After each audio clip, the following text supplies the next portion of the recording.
Hey guys, welcome to Personal Finance. And today we have a special guest with us. We have someone who is a financial advisor and has been doing that for bread and butter. So I've been always telling you that I am not a financial advisor. I am not an investment advisor, and I've been always recommending you to go ahead and contact a SEBI registered investment advisor. I present to you Ravi. Ravi, welcome to the show. Hi, Ravi. Thanks a lot for having me. It's a pleasure to be here. My pleasure to have. So, guys, Ravi is from Samasthiti Advisors, and I would like Ravi to introduce himself because I may not do justice. So, Ravi, please go ahead. Sure. So, hi everyone. I'm Ravi. I'm a SEBI registered investment advisor.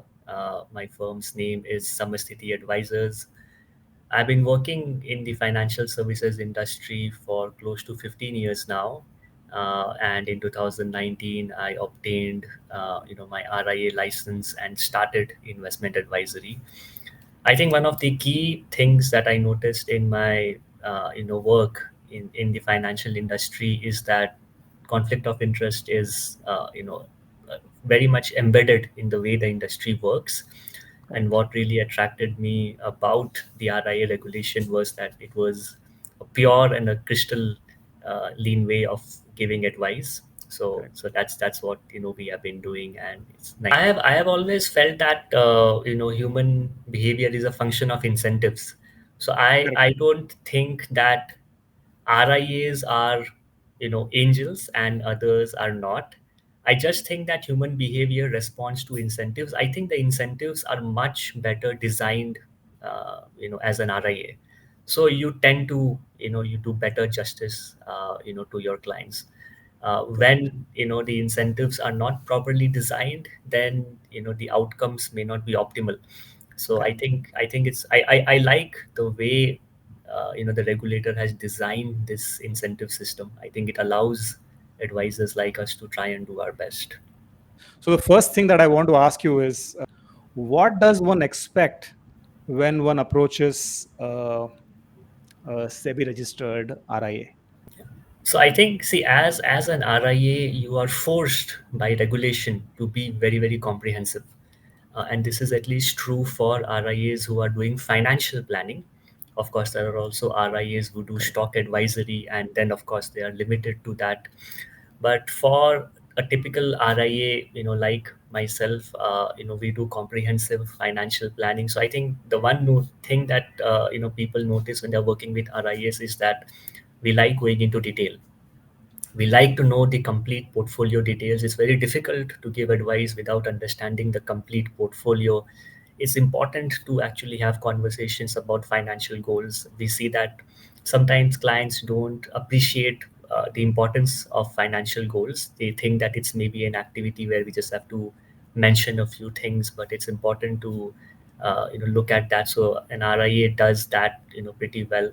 Important to understand risk preferences, but here Correct. I must highlight that out of everything that an RIA does, it's most difficult to identify risk preferences, because risk preferences become clear only when you work with somebody over multiple market cycles. It's not evident, at the start. But an RIA brings together all of this and presents it in a plan, which I think is very helpful. And I think at the end result of this is, the investor has a system that they Hmm. can use to invest, and So when that's you talk just. about risk preferences, it means that individuals' risks appetite. Is that what you mean, or Yeah. okay? So risk has two dimensions. One is what is the risk preference, and one is what is the risk capacity. Correct. So risk capacity is more objective. Let's say if Mhm. somebody has a long-term investment horizon, their risk, capacity Correct. is high. So Correct. Correct. so we like using that more because it can be quantified. It can be Correct. objectified. Risk preferences is somebody may have a higher risk capacity because they're investing for the long term, but the risk preference may be very, very conservative. Correct. Right. So people, sometimes people who say they are very conservatives in terms of risk actually are not. And Correct. sometimes when people say they like taking risk, they actually cannot handle risk. Correct. So Correct. it's a tricky thing. So just a quick question, Ravi. So if typically, right, you might have seen hundreds of clients by now. And typically, what is that? What are the ways that retirement planning was been undertaken earlier, and post the RIAs came into picture? How were the retirement planning taken care of? Yeah, so I think very early on, when we were designing financial plans, and as part of financial plans we were designing retirement, it became very, very clear that this retirement goal is a very tough nut to crack. Correct. The other financial goals, like building a corpus for buying a house or a car, relatively easy to address. At the end of the Correct. day, it's a future value. You discount it and you Correct. accumulate that corpus. Correct. But a typical individual will spend 40, 50, 60 years in retirement. Now, Yeah. how do you model that? How do you model what equity returns is going to be like, what debt returns is going to be like, what inflation is going to be like? Right, it's an incredibly challenging thing to do. So the typical way that it's done is you assume a certain rate of return for equity, you assume a certain rate of return for debt and Correct. inflation, and then you model that. Correct. But you start understanding that, you're realizing that, okay, how do you know those returns will hold in future? You were already aware of this through the tools that you have built, but it's quite challenging to explain this to an individual, Yeah. because what happens is that people think that as long as I'm earning that average return in the portfolio, I can ignore the sequence. No. Yeah. Correct. You're right. You're and right. it's and it's quite challenging to explain that, no, it's just not the average return that matters, but the sequence in which you earn that return. Correct. So you meant to say the typical approach, the right or wrong, which of course know that somebody considers that 10% returns YOY year on year, and sometimes the market is minus 20%, sometimes it's plus 24%, and in that sequence, your retirement can just blow off plus or minus 10 years here and there, right? Yeah. So in fact, you know, when you are not withdrawing from the portfolio, you can ignore the sequence, Correct. because Correct. multiplication is commutative. So Yes. if you are not withdrawing from your portfolio, the sequence does not matter. But if you are withdrawing from the portfolio, sequence matters a lot, right? Correct. So Correct. Correct. the typical approach has a problem that, first, you need to take the headache of what returns to assume. Yeah. Second, even after you have taken that headache, you know, typical retirement calculators that I'm sure you would have seen yourself, because you have built your calculator, and that's very different from the way the typical calculators work. The typical calculators are assuming that same R, so to speak, right, Correct. each year. In that Correct. Excel, that typical present value, future value formula, there is no way to vary that R, Correct. which is the rate of return, right? So even after, even if you have assumed conservative return assumptions, even if you think your return assumptions are very, very prescient, Mm. you still need to incorporate volatility, right, which Correct. cannot be done using that typical future value, present value framework. So with inflation, with with returns rate, with so many equity, debt, falana dhimkana, hajar things are there, right? Typically, no, most of them wouldn't understand that, right? What do you think is the better way to plan retirement? Yeah, I think, in a very short answer, you have to use simulation to plan retirement. That's because we simply don't know what scenario is going to play out.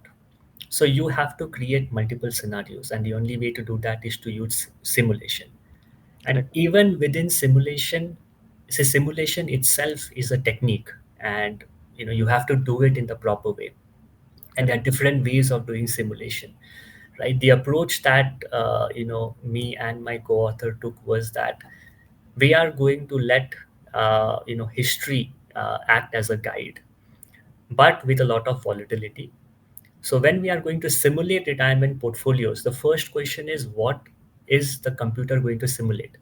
One way of Correct. doing this is, we tell the computer to model equity and debt returns based on constructed model, and use those returns.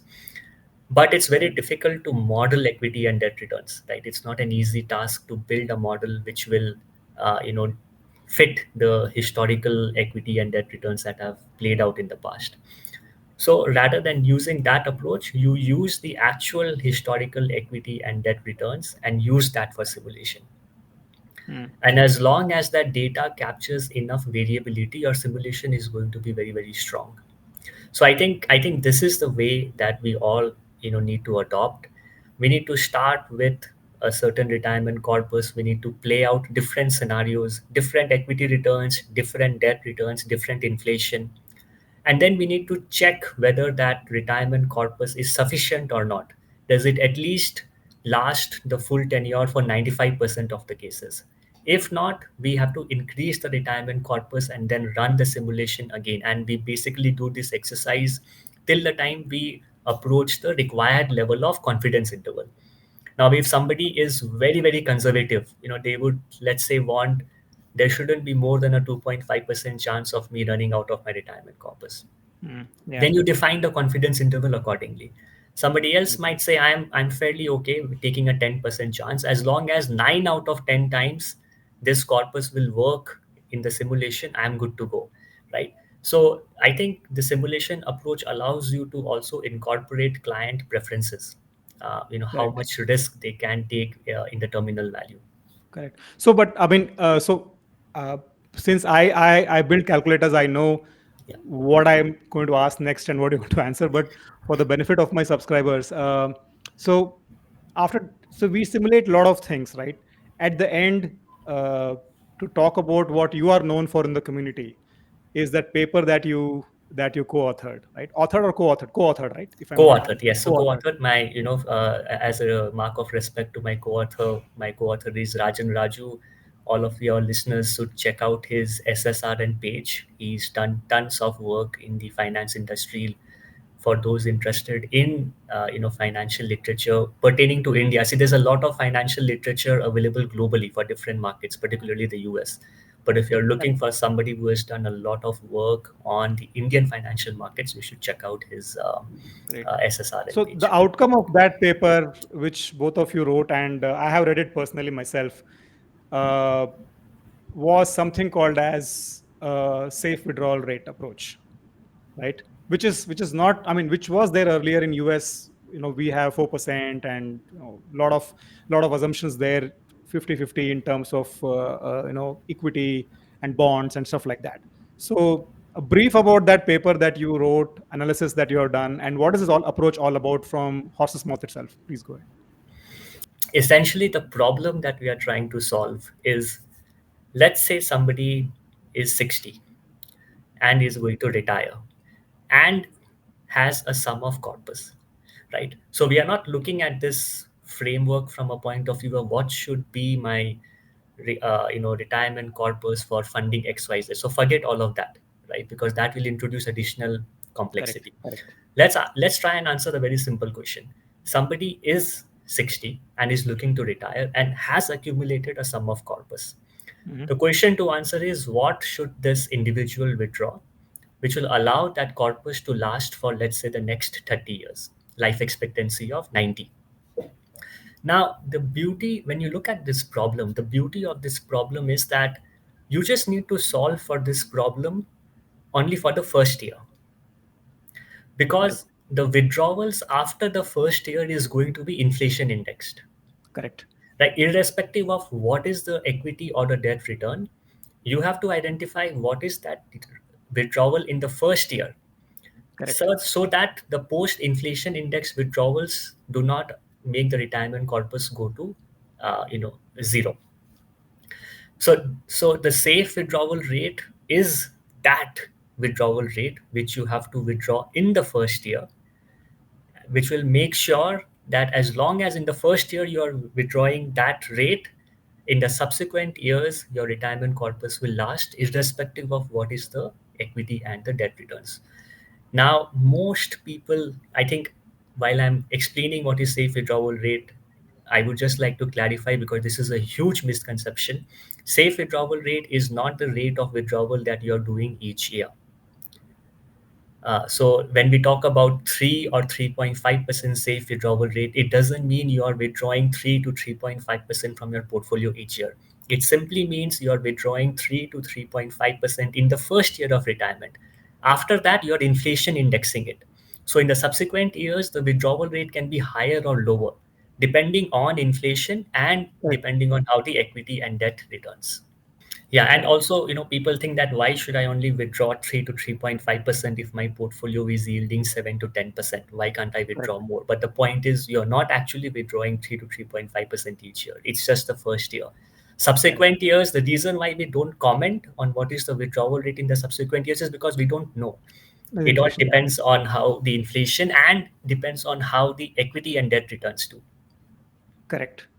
Correct. So if we talk about a SWR approach, right?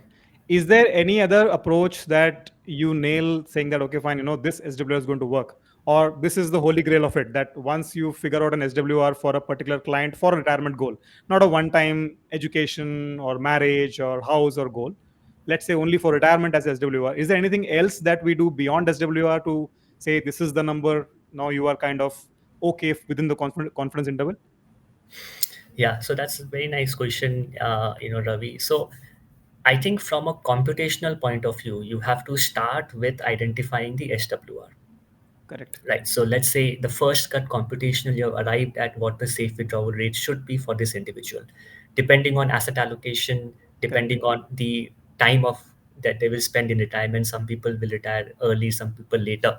So you identify the safe withdrawal rate. Now, once you identify the safe withdrawal rate, right, it's all great from a computational point of view.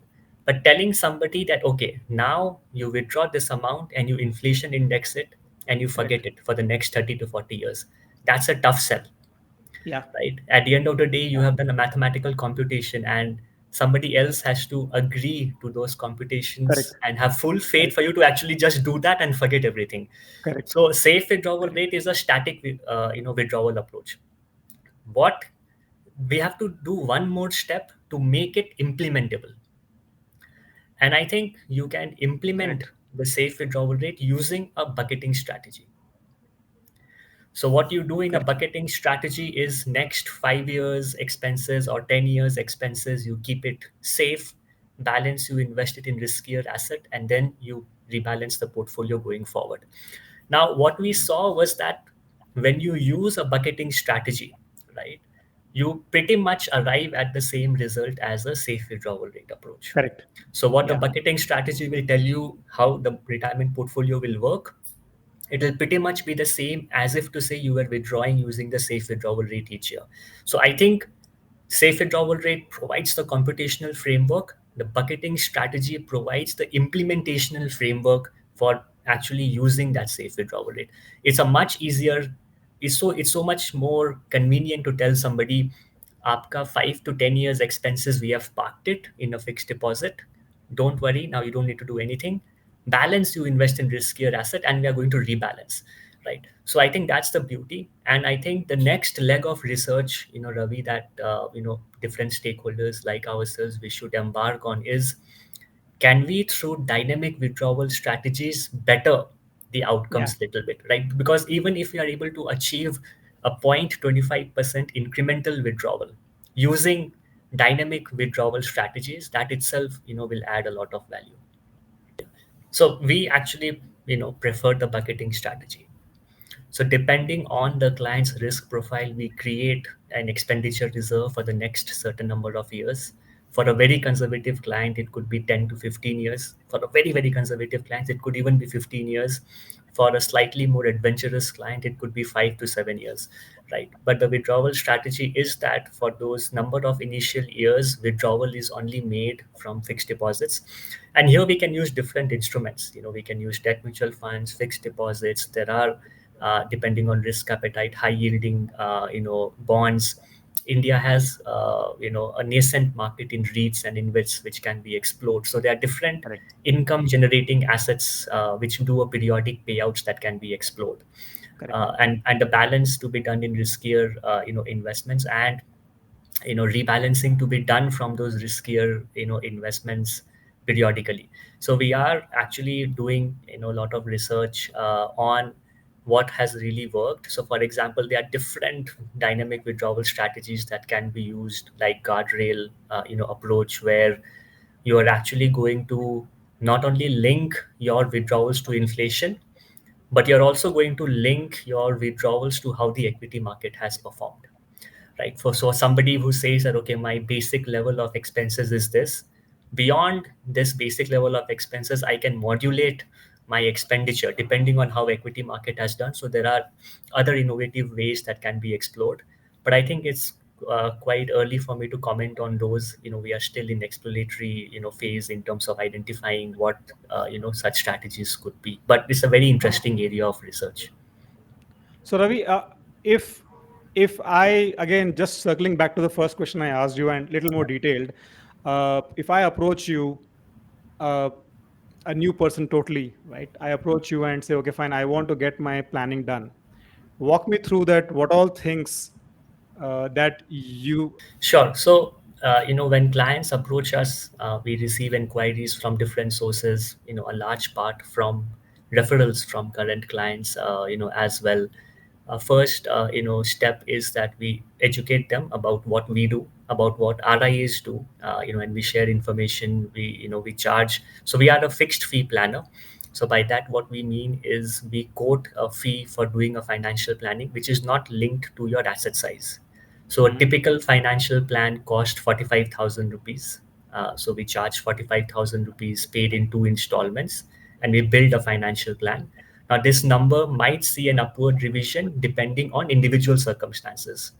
Like, for This is one example, time. if there are, this is a one-time fee. It's a This is one-time engagement. one time Take fee. Okay. one-time fee. So this Okay. 45,000 number might go higher, for example, if there are complicated cases. Like, for example, typically for NRI clients, we charge more because they Mhm. have dual portfolios. They will have a portfolio in India, they'll have a portfolio in US, Europe, or whichever other geography. Correct. They also generally maintain dual investing programs. They may actually be investing in India, they may be investing abroad as well. So there is Correct. dual portfolio construction to be done, and there are always taxation issues to get into, as well as the plan becomes a little more complicated. But Mhm. for a typical individual, the fee is generally 45,000 rupees. The process takes about 1 to 2 months to go through. We sign a formal engagement letter. This is a regulated activity. We cannot advise without having everything formalized. So we sign an engagement letter. Post that, there are certain KYC checks and other client master record entries that we have to create. Then we start the process. The first phase is what we call as the information collection stage. So Mhm. that's where we are collecting details regarding the person's investments. We are subjecting them to risk assessment surveys. We are scoping out their financial goals. So once this information stage is complete, then we have a conversation with a client, going over all of that information, ascertaining that, making sure that we are on the same page. Mhm. So it's only after all of this background work has been done that we actually go back to the drawing board and start making a financial plan.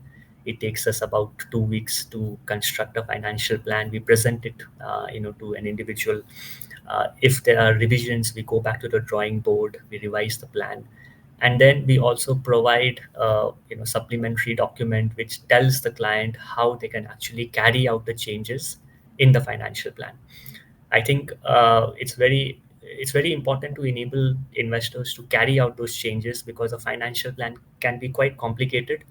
What you may have, we may be recommending selling something, we may be recommending buying something, and for all of that, we provide supplementary data that this is how you should go about making changes in your legacy portfolio and aligning it with whatever model portfolio that we are recommending.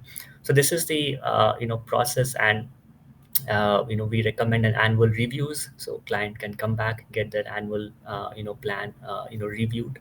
And that's how so this is an advice only model that we do.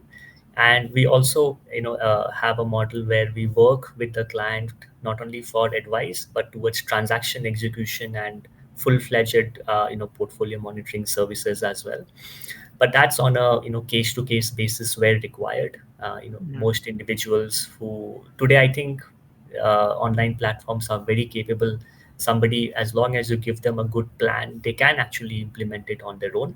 But where additional support is required, we always evaluate and see whether there is what assistance we can provide towards implementing a financial So plan. roughly, you will have about 2 or 3 discussions with the client, and then you give every detailed possible thing that this portfolio of yours, you recommend that you move it to these 2 things or 3 things based on your goals.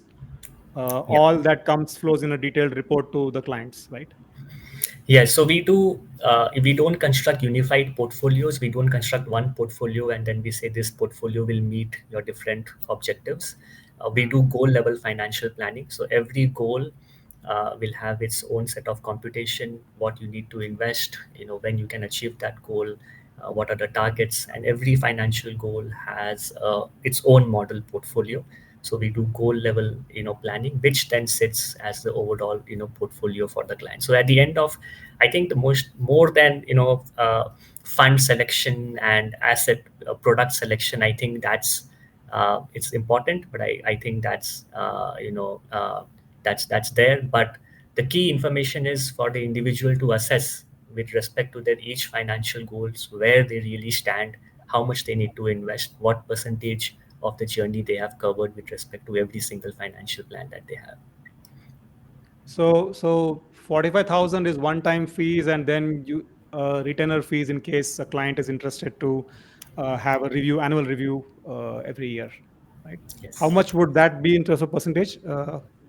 So the review that we do annually, the review cost is generally 70 to 80% of what you paid for making the financial plan. So Okay. this is for a standard review. Of course, sometimes reviews turn out to be cases where it's like constructing a new plan. Individuals might have relocated to a different country. So in those cases, Yeah. it's like making a new plan. The charges are higher. But a typical review will cost 70 to 80% of what you paid for making the financial plan. So that continues. The retainership model, that's different. So the retainership model is where immediately after we construct a financial plan, we put you into a retainership model. There, the fee is not standardized at all because there the requirements are completely varying. There is actually no standard pricing that we can really do for Mhm. that. It's Okay. dependent on what Okay. the client wants. Yeah. So this is only for when the client approaches you. It's a family asset that you review, or it's on his or her wish. No, Individual so assets of family. we include family assets Okay. because typically, for example, both the partners may be working, both the partners may have assets in their name, and retirement is pretty much actually a common financial goal. Education reserve or creating a marriage reserve for the kids, they will also turn out to be mostly common financial goals. So Correct. it makes a lot of sense to actually bring assets together and look at it in a consolidated way. Okay. Great. I thought a quick discussion with you will certainly help my subscribers. Hence, this Ravi calling Ravi. So Thanks. So thanks so much for having me. It was nice speaking to you. Nice. so Ravi, thanks a lot, and I think it was a fruitful discussion for my subscribers. And I'm just hope this contact details that I've mentioned are right, and people can get in touch with you directly on the email support@samasthiti.in, right? Yes, thank Uh, you. and I'm also going to put to all the guys who are watching this. I'm also going to put Ravi's RIA registered investment advisor number in the description, so that you can just that number. I think Ravi, if I'm not wrong, that number anybody can go and search on SEBI's website and they will Yes, find your details there, right? absolutely, absolutely. Right. And keep building a lot more calculators, Ravi. And all the best for all the great work you're doing on the personal finance content space. Thank you so much, Ravi. Thanks a lot, and I'm sure that we both together will do certainly something good for the personal finance community within for the days to come. Thank you so much, and Thank you. bye bye, everybody. Bye.